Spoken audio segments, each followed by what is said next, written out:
Steve Jobs, Elon Musk, Warren Buffett, Bill Gates, Ted Turner. Success leaves clues, kids. I just named 5 of the greatest names in business in the last 150 years. And they all have one thing in common. They're ball busters. They're hard as nails. Where does that leave you?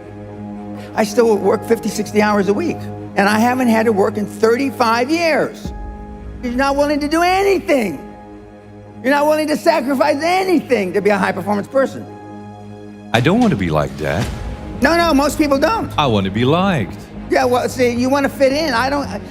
I'm the only speaker that you're ever going to hear that really, with all his heart, doesn't give a shit. If I leave here you liking me, I did something wrong.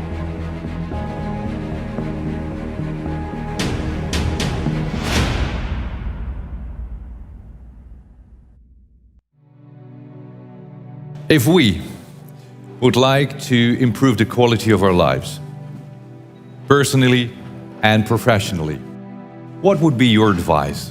What can we do? What is most important? Well, the most important thing is self-esteem. The people that we read about, the people that we admire, the Elon Musks, the Steve Jobs, the Warren Buffetts, etc., all have one thing in common. They have extremely high self-esteem. Of course, you've heard me say this before, self-esteem is built the first 7 or 8 years of life.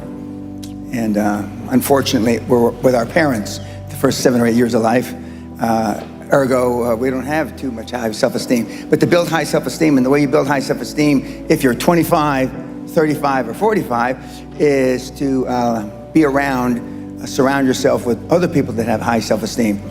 Show me your friends and I'll show you your future. And so you can reverse your childhood by who you associate with. How do you do that?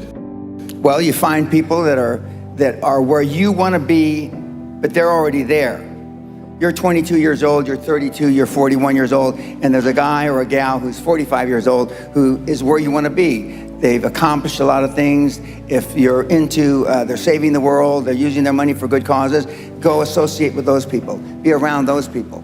And they're easy to find, but they're not going to knock on your door. They're not going to come to your apartment or your flat and ask you, oh, can I help you? And the best tool I've ever seen, it's like it was designed for this, is LinkedIn. It's the best social media tool for what we're discussing. And you can find these people. Now just remember, everybody that's on LinkedIn, all the, 20 million or whatever people that are on LinkedIn are all there for one reason. They're there because they want to do business, they want to meet people. Unlike some of the other social medias like Facebook or Twitter. But I mean, LinkedIn, they're there for a common purpose. They have a common bond. They have a common goal. They want to expand their horizons, and it's a great tool. I had self-esteem. I didn't know till I got grown up and was an adult that everybody didn't have self-esteem.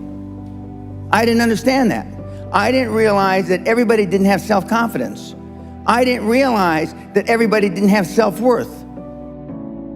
Gallup did a poll in 2016, worldwide, 87.6% of all the people on the planet. We'll just round it off. 87% of everybody that walks the face of the earth, 7.65 billion people, are unhappy. The high-performance people, the one thing that they all have in common is they're hungry. Hungry for a better life. Hungry for change. Hungry for the tough love their parents didn't give them. So is that what it needs? You have to be hungry, you need to feel the pain? Growth only comes through pain. No pain, no gain. It's the same in life. If love got the job done, you wouldn't need podcasts, you wouldn't need seminars. It doesn't. Tough love gets the job done. But being liked doesn't get you a raise when you're working for whoever you're working for. Efficiency, accountability.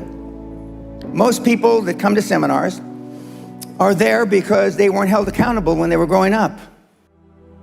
What is your definition of a high-performance person? Being all that you can be every day. 24/7, 365, being all you can be. I asked the question a couple days ago. How many of you can raise your hand, but how many of you have kids? Don't raise your hand now. How many of you would like to have your kids grow up just like your parents? You know the answer, don't you? Close to zero. Because they were shitty role models. Now, I'm not going to ask the second question. How many of you would like your kids to grow up and be like you? But being a high-performance person is a full-time job. I'm like this when I wake up in the morning to brush my teeth. I'm like this when I brush my teeth before I go to sleep. I'm like this 24/7, 365, and I've been like this for the better part of 50 years. I'm always like this. I'm always pushing the edge of the envelope. But the sun is going to gobble up the earth in about between 7 and 11 billion years. Although I'm planning on living a long time, I'm not going to live quite that long. But I just work hard. I don't know any other thing than hard work. And hard work is out of favor now. It just is. But I'm a dying breed. I'm a Neanderthal. I understand that. I'm sad to say that because I know it's a sad commentary for the human race. Because you're not willing to make any sacrifices to be high performance. I still work 50, 60, I don't consider it work. I still work 50, 60 hours a week. And I haven't had to work in 35 years. So the bottom line, you're not willing to do anything. You're not willing to sacrifice anything to be a high-performance person. It sounds strange in hindsight. I found making $450 million easy. Easy. And I wanted to do something more with my life. And so when I got into the financial coaching, I wanted to change the fabric of financial coaching, which I have. And I wanted to be known as and now that's what they call me, the greatest of all time. But this was just me flapping my mouth 25 years ago. Now I am the greatest of all time, vis-a-vis creating wealth through people like yourselves. And I wanted to leave that legacy. And I wanted people, like I'm from the barrio, I'm a real rough background, been in jail 5 times, did a lot of ugly things. But I'm glad it happened to me because I know what the other side, like some of you have never been kicked in the teeth. I know what it is to be kicked in the teeth and my teeth be on the pavement. I know what that feels like. I know the humiliation. Forget the pain, you get over the pain.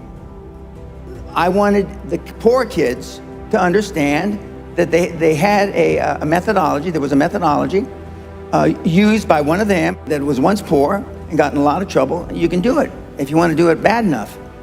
The operative part of that little description is if you want it bad enough. Muhammad Ali, arguably one of the greatest fighters ever, he was talking shit since he's 14, 15 years old, I'm the greatest. Before he ever had a professional fight. My father said, if you've got something in your mind, it should come out of your lips. The squeaky wheel gets the grease. And you've been taught all your life not to ask. You've been trained, keep your head down, don't embarrass yourself, don't embarrass the family, don't say things that may not happen. And I do just the opposite. I tell you to set goals beyond your lifetime. I tell you to set goals as soon as humanly possible. When kids come to me, they want to make 1 million, 10 million, and then when they've made 100 million, they say, Mr. Pena, we would have never, ever dreamt that we could create 100 million until we met you. You will never exceed your highest expectation. You will never exceed your highest, craziest thought. Never. That's a guarantee. But kids, you can have whatever you want.